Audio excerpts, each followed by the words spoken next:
Assalomu alaykum hurmatli do'stlar. Bugun biz sizlar bilan burun bo'shlig'ini qon bilan ta'minlovchi arteriyalardan birini darsimizda ko'rib chiqamiz. Bu arteriya sphena palatina hisoblanadi. Demak, arteriya sphena palatina biz sizlarga darsni yaxshiroq o'zlashtirishingiz va vizual ko'nikmaga ega bo'lishingiz uchun ushbu dasturdan, ushbu ilovadan foydalanyapmiz va o'zimizga kerakli tarmoqlarni va o'zimizga kerakli anatomik zonalarni yaxshi ko'rishimiz uchun majbur bo'ldik yondosh anatomik zonalarni kesib olib tashlashga. Hozir ko'rib turgan shaklingiz aynan yondosh sohalari qirqib olingan shakli hisoblanadi. Demak, arteriya sphena palatina burun bo'shlig'ining asosiy arterial qon ta'minotini amalga oshiruvchi arteriya hisoblanadi. Lor jarrohligida ayniqsa bu arteriyaning muhim ahamiyati shundaki, posterior epistaxis degan tushuncha bor. Orqa tomondan burunning qon ketishi aynan shu sohada, aynan shu arteriyaning jarohatlari va boshqa sabablari tufayli aynan shu tushuncha kelib chiqadi va buni biz darsimiz davomida gaplashib o'tamiz. Demak, arteriya sphena palatina tashqi uyqu arteriyasining tarmog'i bo'lmish arteriya maxillarisning davomi hisoblanadi. Mana ko'rib turibmiz, arteriya maxillaris aynan shu arteriyaning davomi hisoblanadi. Mana arteriya maxillarisning davomi mana bu yerda arteriya sphena palatina. Demak, anatomik tavsif bilan to'xtalamiz. Arteriya sphena palatina bu arteriya maxillarisning terminal tarmog'i hisoblanadi.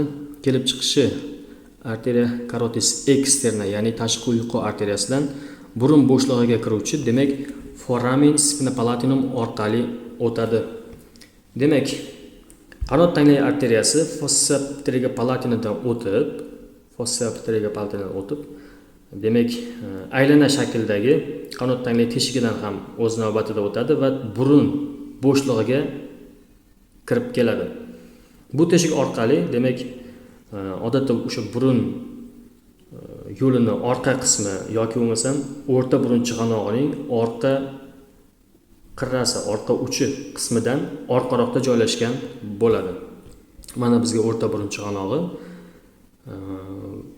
va o'shandan orqaroqda joylashgan mana bu arteriyamiz. Demak, buning tashkil qiluvchi teshik, ya'ni qanot tanglay teshigining chegaralari bilan to'xtalamiz. Demak, yuqoridan ponosimon suyakning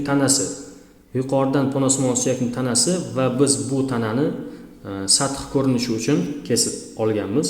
Oldindan qanot suyagining, o'sha qanot tanglay teshigini hosil qiluvchi, demak, tanglay suyagining orbital, ya'ni ko'zga qaragan o'sig'i, orqa tomondan esa ponosimon suyakka qaragan o'sig'i hisoblanadi. Pastki qismi esa ko'rib turibmiz, mana bu sohada tanglay suyagining vertikal, demak, plastinkasi tashkil qiladi.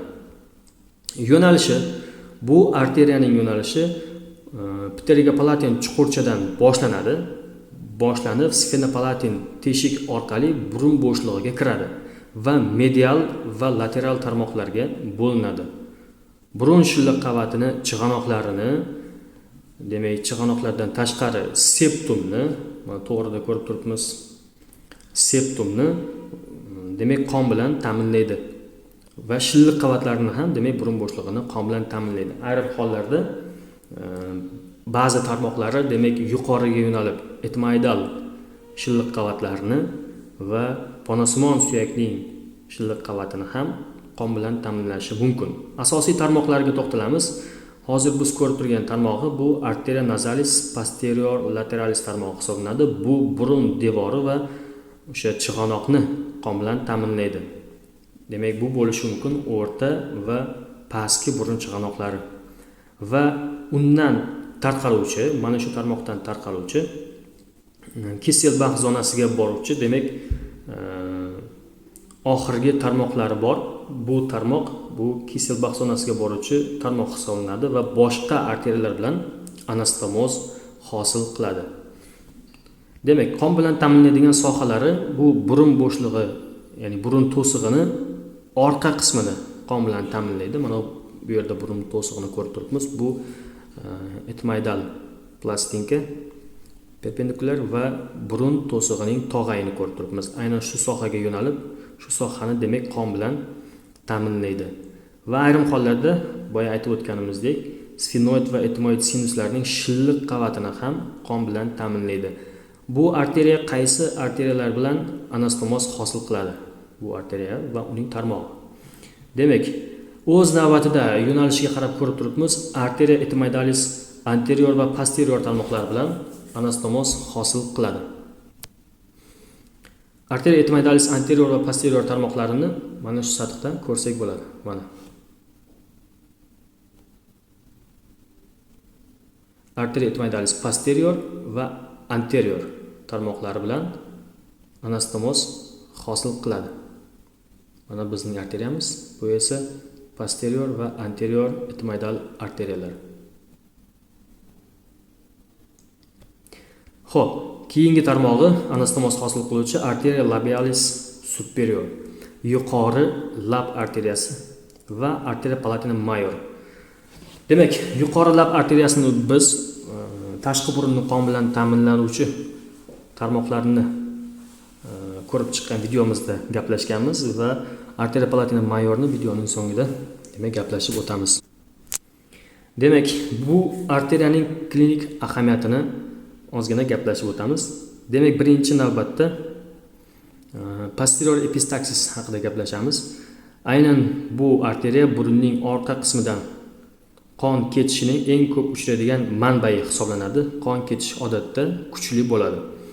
Tamponada bilan to'xtatmasa, boshqa endoskopik koagulятsion tizim orqali arteriyani dan qon ketishini to'xtatish yoki bo'lmasa o'sha arteriyani bog'lash amaliyoti qilinishi talab qilinadi. Hozirgi kunda eng ko'p uchraydigani endoskopik koagulyatsiya qilish hisoblanadi. Endoskopik jarrohlikda ahamiyati bu funksional endoskopik sinus jarrohligi vaqtida arteriyaning joylashuvini bilish, qon ketishining oldini olish uchun eng katta ahamiyat kasb etadi.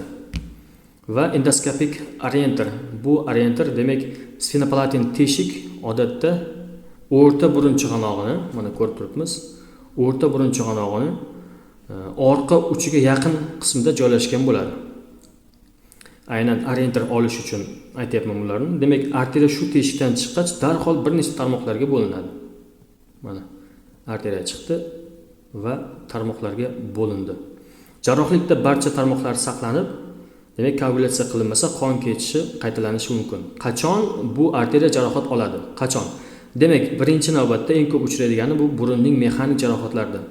Undan keyingisi funksional endoskopik sinus jarrohligi operatsiyalarida, o'smalarda va kuchli orqa epistaksisda, gipertoniya va antikoagulyant qabul qilib yuradigan bemorlarda bu arteriyaning jarohati demak uchrashi mumkin bo'ladi.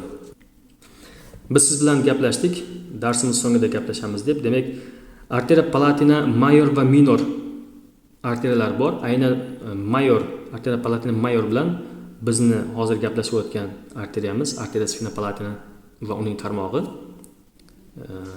anastomoz hosil qiladi. Uzr kechilasizlar, arteriya sfenopalatina emas, arteriya sfenopalatinaning tarmog'i anastomoz hosil qiladi. Demak, bu arteriya qayerdan boshlanadi, qanday yo'naladi ko'rib chiqamiz. Yuqori jag' arteriyasi bor. Aynan shu yuqori jag' arteriyasidan tarmoqlanuvchi, pastga tushuvchi, demak, arteriya. Aynan o'sha pastga tushuvchi arteriya o'zidan ikkita tarmoq chiqaradi. Mana ko'rib turibmiz. Arteriya palatina minor tarmog'i va pastga tushuvchi arteriyaning davomi bo'lmish arteriya palatina major tarmog'i hisoblanadi. Mana arteriya palatina major tarmog'i demak yuqori jag' suyagining va tanglay suyagining gorizontal qismlar bo'ylab yo'nalib burun bo'shlig'iga kiradi va burun to'sig'i tog'aylarini qon bilan ta'minlab, demak Kisselbach zonasining anastomozlariga qo'shiladi. Mana biz hozir ko'rib turibmiz aynan o'sha arteriyani. Va biz boya gaplashib o'tgan arteriya sfenopalatinaning tarmog'i bo'lmish arteriya bilan, ya'ni arteriya nazalis posterior lateralis bilan anastomoz hosil qiladi. Bugun sizlar bilan gaplashib o'tdik. Demak, qanot tanglay arteriyasining, uning teshigini chegaralari, anatomik tuzilmalari, jarrohligi, klinik ahamiyatlari haqida gaplashib o'tdik. Agar xato kamchiliklar bo'lgan bo'lsa, uzr so'raymiz. Keyingi video darslarda ko'rishguncha xayr deb qolamiz. Xayr, salomat bo'ling.